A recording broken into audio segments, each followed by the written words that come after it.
Hoy veremos parte de los huesos y articulaciones del miembro superior, recordando que esta pertenece a la división del esqueleto apendicular y que está conformado por diversas piezas óseas, como lo son las escápulas, la clavícula, la región del brazo, en la cual está el húmero, la región del antebrazo con dos piezas que son el cúbito y el radio, la región de la mano, en donde se divide en tres zonas: carpo, metacarpiano y falanges.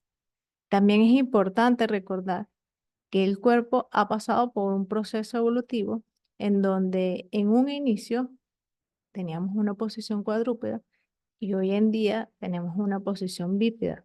Eso quiere decir que las extremidades superiores se han liberado de esa función de sustentación y que hoy en día lo que produce son movimientos amplios y precisos, que son importantes para actividades como la música y el arte, que necesitan movimientos más finos.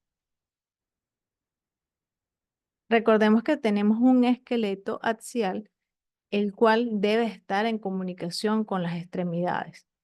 Por ello, tenemos una cintura escapular, que es la región anatómica del cuerpo humano que proporciona la conexión entre el tronco y los miembros superiores. Esta cintura va a estar conformada por las escápulas, las clavículas y las cabezas de ambos huesos húmeros. Vamos a empezar a describir los huesos de nuestras extremidades superiores. Tenemos la clavícula. Su ubicación es en la parte anterosuperior del tórax, específicamente entre el esternón y la escápula. El tipo de hueso es plano, ya que a nivel estructural carece de cavidad medular, aunque posee una forma alargada en la que podemos, de hecho, describir dos extremidades y una zona central como cuerpo. Basados en eso, vamos a tener una extremidad interna que vamos a denominar extremo external, que en esta imagen se encuentra en la parte medial de nuestro cuerpo, y un extremo acromial que está en la superficie más lateral o externa de nuestro cuerpo. Si estamos en una vista superior, en este caso de una clavícula derecha, haciendo una disección de nuestra cabeza, estaríamos desde esta perspectiva, vamos a poder observar que la cara superior de nuestra clavícula es prácticamente lisa. Y si hacemos un trayecto desde el extremo external hasta el extremo acromial, vamos a ver que tiene una forma de S itálica o una S alargada, en donde su extremo external o interno en su zona posterior va a tener una concavidad, mientras que en el extremo external o lateral va a tener una concavidad anterior, ¿sí? A pesar de que toda su cara superior es lisa, vamos a tener ciertas rugosidades en los extremos para lo que son las inserciones de los músculos, mientras que en su vista inferior es totalmente rugosa, sobre todo esa zona central va a tener un gran canal denominado surco del músculo subclavio. Y en sus extremidades va a tener puntos de inserción para diferentes ligamentos. En su extremo acromial va a tener dos puntos importantes, uno más lateral y anterior denominado línea trapezoidea y otro más posterior denominado tubérculo conoide. Mientras que en la extremidad external o extremidad interna va a tener una tuberosidad costal. Nuestro hueso de la escápula va a estar ubicado en la parte superior y posterior del tórax, específicamente a nivel de las primeras 7 costillas. Su tipo de hueso es un hueso plano que tiene forma triangular. En él podemos describir en una vista anterior que tiene una gran excavación que se denomina fosa subescapular y son puntos de inserción para la musculatura subescapular. Mientras que en la parte posterior, que también tiene cierta concavidad, va a estar dividida por una elevación transversal, denominada espina de la escápula, la cual me va a dividir mi escápula en dos zonas, una denominada fosa infraespinosa y otra denominada fosa supraespinosa. Como dijimos al principio, es un hueso que tiene eh, que tiene forma triangular y por ende va a tener tres bordes. El borde superior, el cual tiene una excavación denominada escotadura supraescapular y se define o sigue por un ángulo superior, que es el punto de confluencia entre mi borde superior y mi borde medial, el cual es el más cercano a la espina o la columna vertebral. En su parte inferior se denota lo que es el ángulo inferior. Y más hacia su parte externa vamos a tener lo que es el borde lateral. Ese borde lateral yéndose más hacia cefálico, vamos a ver cómo se va abultando, que es lo que vamos a denominar cabeza de la escápula. En ella se va a conseguir mi cavidad glenoidea. En esta vista anterior lo podemos observar mejor. Esta cavidad glenoidea es una superficie articular que se va a unir a la cabeza del húmero. Ella tiene en su parte superior e inferior tuberosidades infra y supraglenoidea, los cuales son puntos de inserción muscular.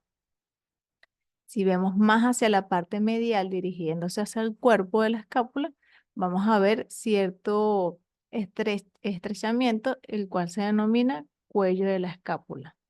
Y en esa parte superior del cuello y partiendo o arrancando de lo que es el borde superior, va a salir un relieve transversal denominado apófisis coracoides, el cual también son puntos de inserción para las diferentes musculaturas del hombro. Si bien hablábamos de la espina de la escápula, que es una elevación transversal, nosotros podemos ver cómo empieza de una manera muy angosta y ella se va colocando mucho más voluminosa en su zona lateral. En la parte superior posee una carilla articular que es para nuestra unión con la clavícula. Esta apófisis o esta prominencia denominada acromión va a tener en ciertas personas diferentes formas anatómicas en el cual vamos a tener ciertas tipologías. Según Bigliani, vamos a tener un acromio tipo 1 que es un poco plano y es el más frecuente que tenemos. El tipo 2 que es un acromio un poco más curvo y el acromio tipo 3 que tiene forma de gancho. Esto nos interesa porque debajo del acromio se va a presentar un espacio entre la cabeza del húmero y este acromio, en donde pasan los tendones del manguito rotador del hombro. Si este espacio, según la anatomía que tenga mi acromio, se ve disminuido, va a presentar ciertos síndromes denominados síndrome subacromial, el cual va a afectar la movilidad del hombro. Ahora, nuestro hueso húmero está ubicado en la región del brazo. Es el único hueso que posee esa región. Su tipo es un hueso largo, por ende vamos a tener tres zonas que describir. Una epífisis proximal, una diáfisis y una epífisis distal. En mi epífisis proximal hay tres prominencias que destacan. La más grande o la más importante va a ser la cabeza, la cual es una prominencia redondeada en dirección medial que va a estar recubierta por cartílago articular. Donde termina ese cartílago articular se va a denominar cuello anatómico del húmero. Más lateral hacia este cuello anatómico vamos a tener dos tuberosidades. Una anterior denominada tuberosidad menor y una más lateral denominada tuberosidad mayor. Ambas son puntos de inserción de musculatura y entre ellas vamos a tener un surco denominado surco intertubercular. En la zona en que terminan estos surcos y se estrecha mi epífisis proximal, se va a denominar cuello quirúrgico. Tiene este nombre porque allí se da frecuentemente todas las fracturas a nivel de esta zona. Ya cuando empieza o se delimita mi cuello quirúrgico, empieza lo que es mi diáfisis o cuerpo, el cual tiene forma cilíndrica, como lo podemos ver. En él tiene muchas rigurosidades porque se inserta mucha musculatura, en el cual podemos destacar la tuberosidad deltoidea que está más hacia la zona lateral. Y presenta un borde lateral, un borde medial. En una vista posterior podemos observar el agujero nutricio propio de los huesos largos. Y otro surco importante de inserción muscular en la parte posterior, vamos a encontrar lo que es el surco radial.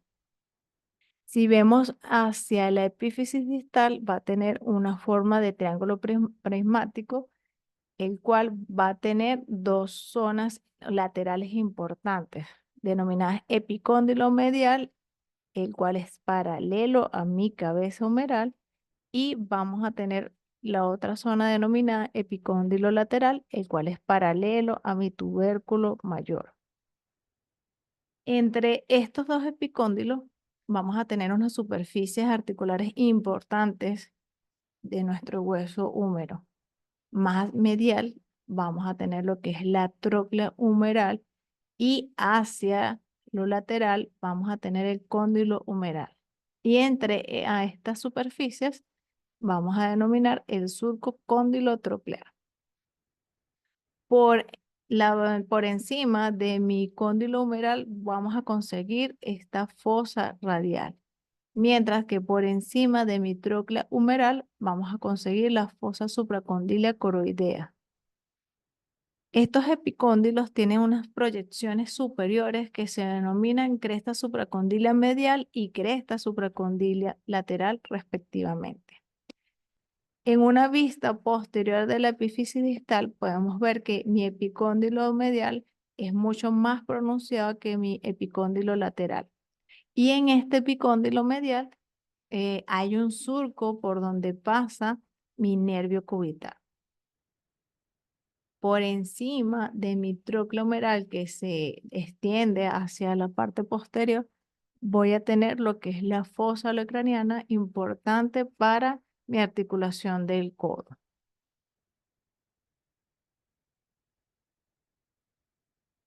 La articulación externoclavicular. Debido a la forma que tiene sus superficies articulares, ella se clasifica en silla de montar.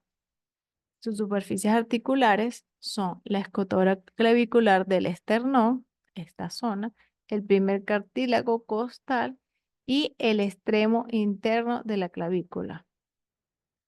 Estas superficies articulares están rodeadas de cartílago articular, poseen una cápsula fibrosa que rodea toda la articulación y existe un disco articular que va a dividir esta cavidad sinovial.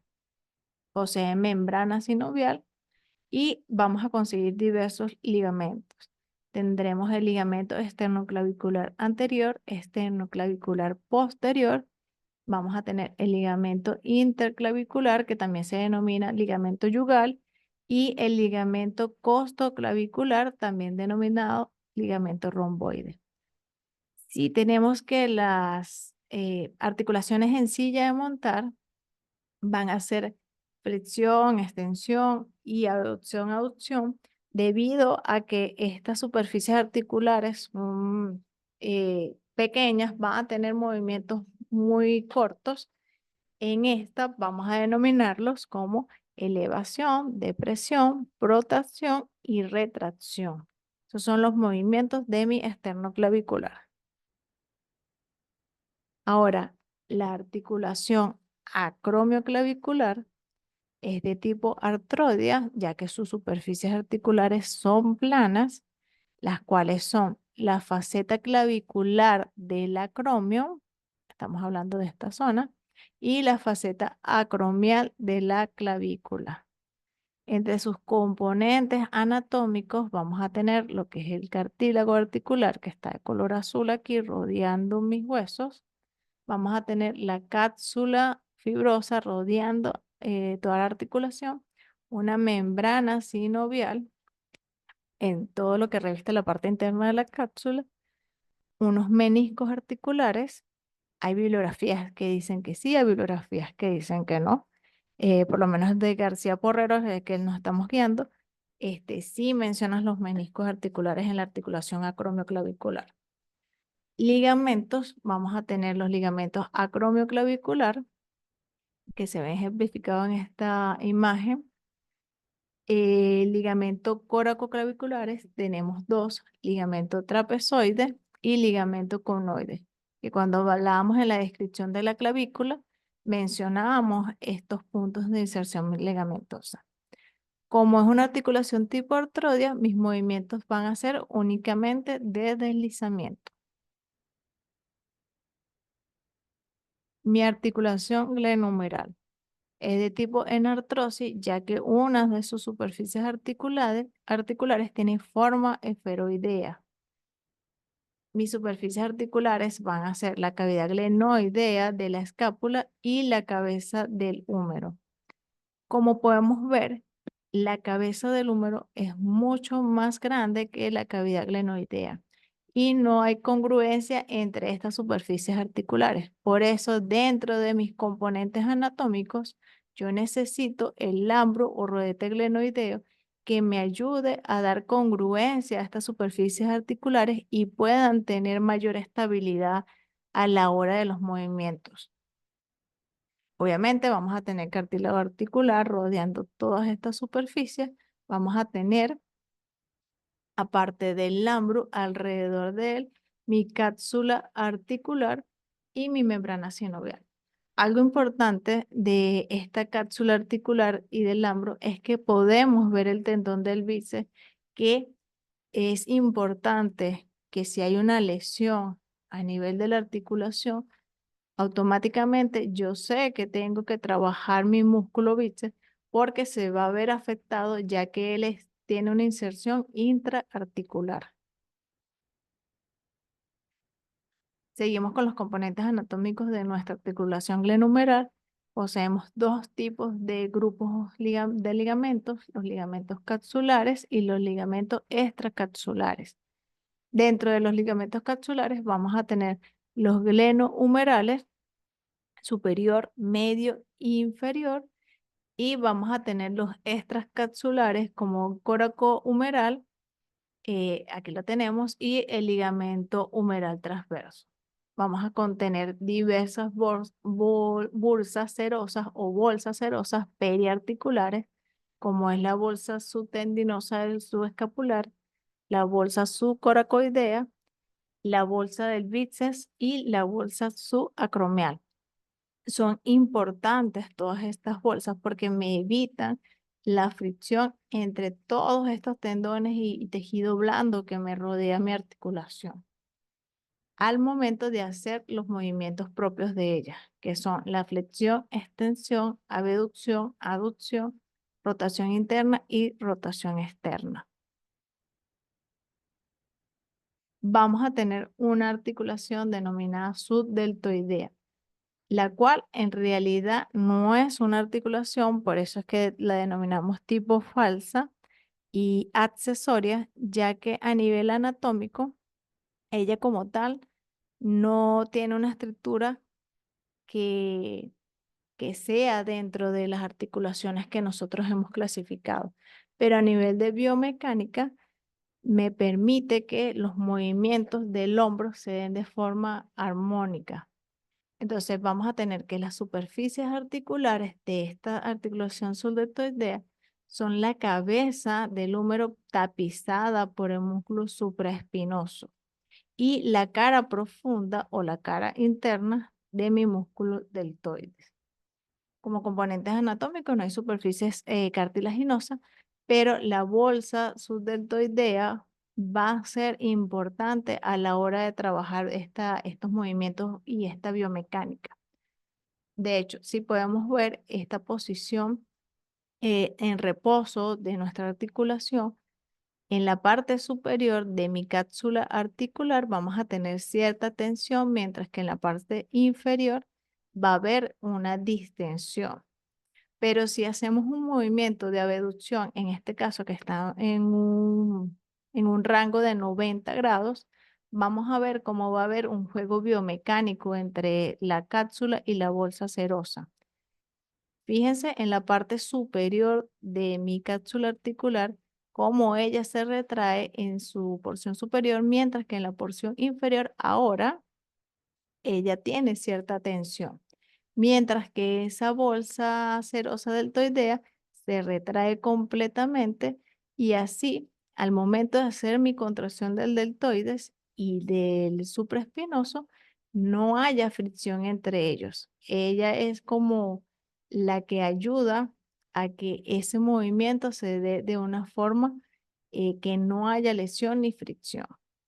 Entonces, vamos a tener que la subdeltoidea eh, ayuda a que haya un deslizamiento entre la cara profunda del deltoides y el manguito de los rotadores.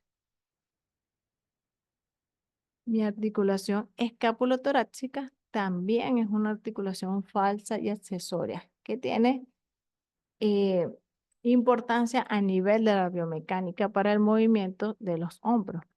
Vamos a ver que sus superficies articulares van a ser la cara anterior de la escápula, estamos hablando de esta zona más o menos, y la cara dorsal de la caja torácica, es decir, esta zona.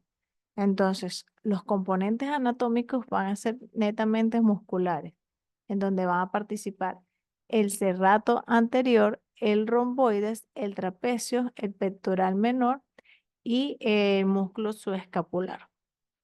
Los movimientos que van a tener es de elevación, depresión, retracción, protracción. En este caso lo llaman campaneo externo y campaneo interno. También lo pueden conseguir como vascularización externa y vascularización interna o rotación interna y rotación externa.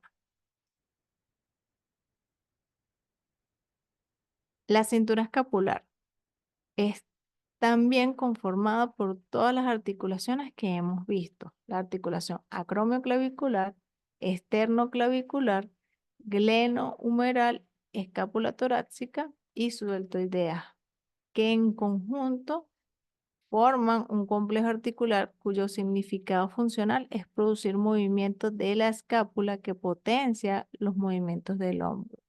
En esto se suele hablar del ritmo escápulo-humeral para reflejar este hecho. Entonces, mi cintura escapular prácticamente es un anillo óseo incompleto que me ayuda a potenciar estos movimientos del hombro que ustedes más adelante van a ver con profundidad. Vamos a hablar también en esta lección del video sobre la articulación húmero radial y mi articulación húmero cubital, que juntas forman lo que es la articulación del codo. La articulación húmero radial por su cuenta es un tipo de artrosis condilia, es decir, que tiene movimientos en múltiples ejes. Sus superficies articulares van a ser el cóndilo del húmero con la fosita articular de la cabeza. Aquí tengo el cóndilo humeral y estoy hablando de esta zona del radio.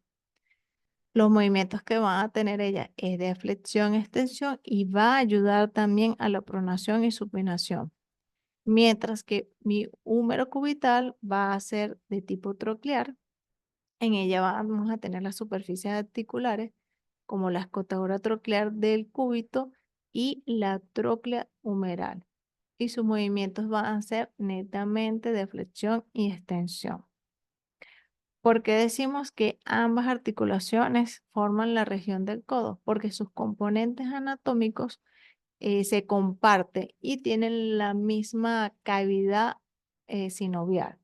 Entonces, cada una de estas superficies articulares van a estar revestidas de cartílago articular poseen una misma cápsula articular que rodea todas estas dos articulaciones, poseen una membrana sinovial y vamos a tener unos ligamentos denominados ligamento colateral radial, ligamento colateral cubital, ligamento anular, ligamento cuadrado y vamos a tener también bolsa serosa, la subtendinosa del músculo tríceps y la bolsa del olecrano.